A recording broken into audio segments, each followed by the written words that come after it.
आज आपण एका खास गोष्टीबद्दल बोलणार आहोत. एका अशा सन्मानाबद्दल जो जगभरातील कला आणि संस्कृतीला एक वेगळीच ओळख मिळवून देतो. चला तर सुरुवातच एका इंटरेस्टिंग प्रश्नाने करूया.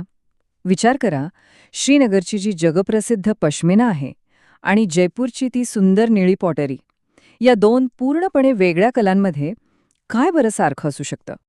तर याचं उत्तर आहे एक खास ओळख. या दोन्ही शहरांना वर्ल्ड क्राफ्ट सिटी म्हणजेच जागतिक हस्तकला शहर म्हणून मान्यता मिळालेली आहे.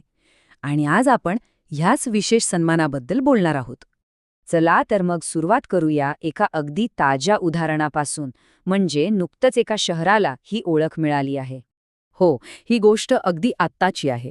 याच वर्षी म्हणजे 2024 मध्ये श्रीनगरला हा मोठा बहुमान मिळाला आहे. पण मग श्रीनगरला ही ओळख नक्की कशामुळे मिळाली? तर त्यांच्या 3 खास कला प्रकारांमुळे.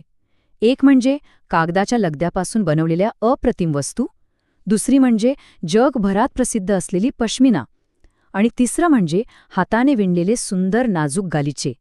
याच कलांनी श्रीनगरला या प्रतिष्ठित नेटवर्कचा एक भाग बनवलाय. पण थांबा, श्रीनगर एकटं नाहीये.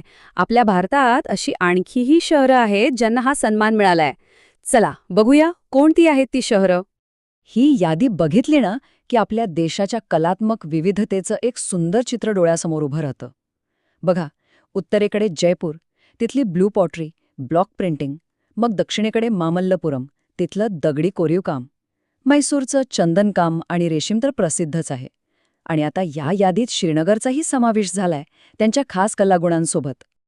आतापर्यंत आपण शहरांबद्दल बोललो, पण या सन्मानामागे नक्की काय आहे? ही संकल्पना आली कुठून? तर हा जागतिक हस्तकला शहर कार्यक्रम आहे तरी काय? सोप्या शब्दात सांगायचं झालं तर हे एक ग्लोबल नेटवर्क आहे. याचा मुख्य काम काय? तर पारंपरिक हस्तकलेला प्रोत्साहन देऊन स्थानिक अर्थव्यवस्थेला एक प्रकारची चालना देणं. हा एक महत्त्वाचा जागतिक कार्यक्रम आहे जो 2014 मध्ये सुरू झाला. आणि हो, यामागे एक मोठी संस्था आहे. चला आता बघूया की या संपूर्ण कार्यक्रमामागे नक्की कोणती संस्था आहे. या संस्थेचा प्रवासही खूप रंजक आहे. याची सुरुवात झाली थेट 1964 मध्ये न्यूयॉर्कमध्ये. तेव्हा जागतिक हस्तकला परिषद म्हणजेच WCC ची स्थापना झाली. मग तब्बल 50 वर्षांनंतर 2014 मध्ये याच परिषदेने हा जागतिक हस्तकला शहर कार्यक्रम सुरू केला. आणि आता 2024 मध्ये श्रीनगर या नेटवर्कचा एक महत्त्वाचा भाग बनला आहे. तर ही जागतिक हस्तकला परिषद, जिला आपण WCC म्हणतो, ही एक आंतरराष्ट्रीय गैर सरकारी संस्था आहे. आणि तिची स्थापना 1964 मध्ये झाली होती. आणि या संस्थेचं ध्येय काय आहे? खूप सुंदर ध्येय आहे त्यांचं. कारागिरांना प्रोत्साहन, मदत आणि योग्य सल्ला देऊन त्यांच्यामध्ये एक बंधुभाव वाढवणं. किती छान विचार आहे, नाही का?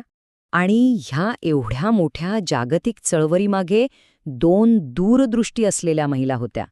एक आपल्या भारतातल्या कमलादेवी चट्टोपाध्याय आणि दुसऱ्या अमेरिकेच्या आयलीन ऑसबॉर्न वेब.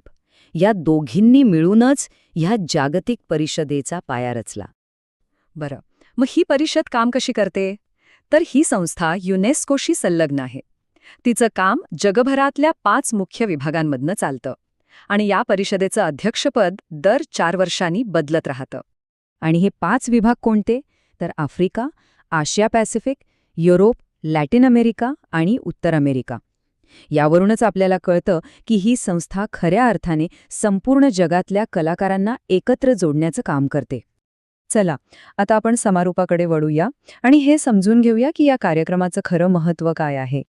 तर ह्यातला सगळ्यात महत्त्वाचा मुद्दा हा आहे की हा कार्यक्रम स्थानिक कलाकारांना थेट एका ग्लोबल स्टेजवर घेऊन येतो. यामुळे काय होतं तर एकीकडे आपल्या अमूल्य वारशाचं जतन होतं आणि दुसरीकडे स्थानिक अर्थव्यवस्थेलाही मोठी चालना मिळते. थोडक्यात सांगायचं तर हा कार्यक्रम 3 महत्त्वाच्या गोष्टी करतो. 1. तो आपल्या सांस्कृतिक वारशाचं जतन करतो. 2. आंतरराष्ट्रीय स्तरावर नवीन संबंध निर्माण करतो.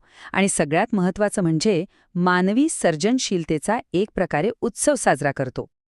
आणि जाता जाता एक विचार, जर आपण आपल्या पारंपरिक हस्तकलेचा असाच उत्सव साजरा केला तर त्यातून एक अधिक सर्जनशील आणि समृद्ध जागतिक अर्थव्यवस्था कशी निर्माण होऊ शकते यावर नक्की विचार करायला हवा.